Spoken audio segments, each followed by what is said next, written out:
এগিয়ে চলার সংগ্রাম ইনকলাব জিন্দাবাদ ইনকলাব জিন্দাবাদ ইনকলাব আওয়াজ দো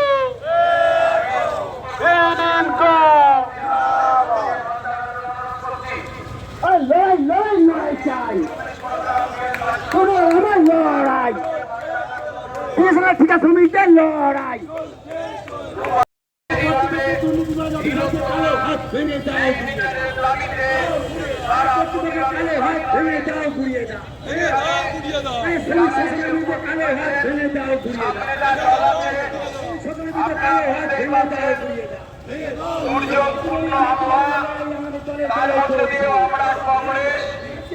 মানুষের সাথে তার বিরুদ্ধে প্রতিবাদ করবার জন্য দুর্যোগ ব্যবহার কিনা সেটাও আমরা দেখতে চাই না। আমরা দুর্যোগপূর্ণ আবহাওয়ার মধ্যে দিয়ে আমাদের জননেতা অনেক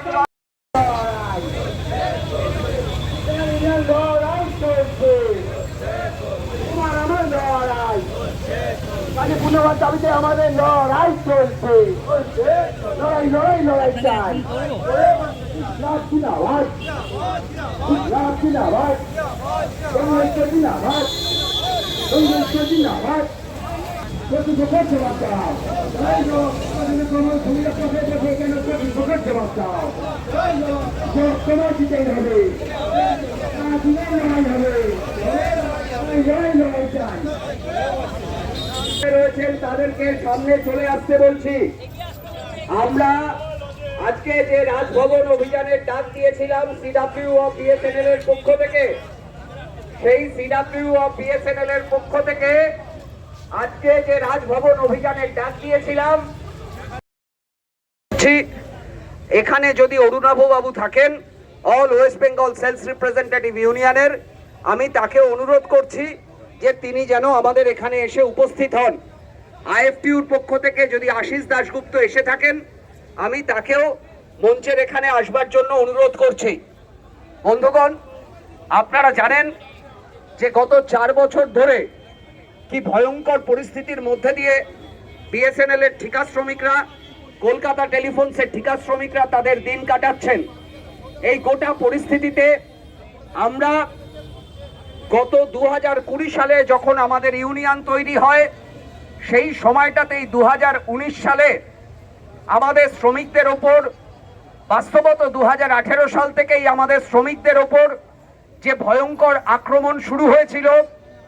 প্রথমে 26 দিনের কাজ কমিয়ে দিয়ে 15 দিন করা হয়, তারপরে আমাদের একই সময় দাঁড়িয়ে বেতন অনিয়মিত হয় এবং প্রায় 15 মাস যখন বেতন অনিয়মিত, তখন যে এমপ্লয়িজ ইউনিয়ন রয়েছে, যারা বিএসএনএল এর স্থায়ী শ্রমিক কর্মচারীদের ইউনিয়ন, যারা চুক্তি করে জেসিএলদেরকে ছাঁটাই করবার যে পরিকল্পনা বিএসএনএল কর্তৃপক্ষ ক্যালকাটা টেলিফোনস তখন নিয়েছিল, তাতে সই করে এসছিল, তাদের ছাতাগুলোর তলা থেকে বেরিয়ে এসে বিএসএনএল এর যে ঠিকা শ্রমিকরা আজকে জমায়েত হয়েছেন, তারা তাদের স্বাধীন সংগ্রামী ইউনিয়ন সিডব্লিউ অফ বিএসএনএল গড়ে তুলেছিল।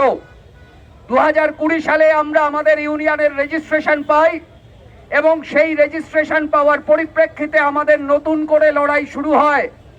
বকেয়া বেতনের দাবিতে একদিকে যেমন আমরা ময়দানে বিএসএনএল এর গেট দখল করে অনশন করেছি, ধর্ণা করেছি, অবস্থান করেছি, রাজভবনের সামনে রাস্তা অবরোধ করেছি, অন্যদিকে আমরা হাইকোর্টের গেছি, হাইকোর্টে গিয়ে হাইকোর্ট থেকে আমাদের পক্ষে যে রায় বেরিয়েছে, শ্রমিকদের বেতন পাওয়ার পক্ষে যে রায় বেরিয়েছে, তার লড়াইকে আমরা সামনের দিকে এগিয়ে নিয়ে গেছি।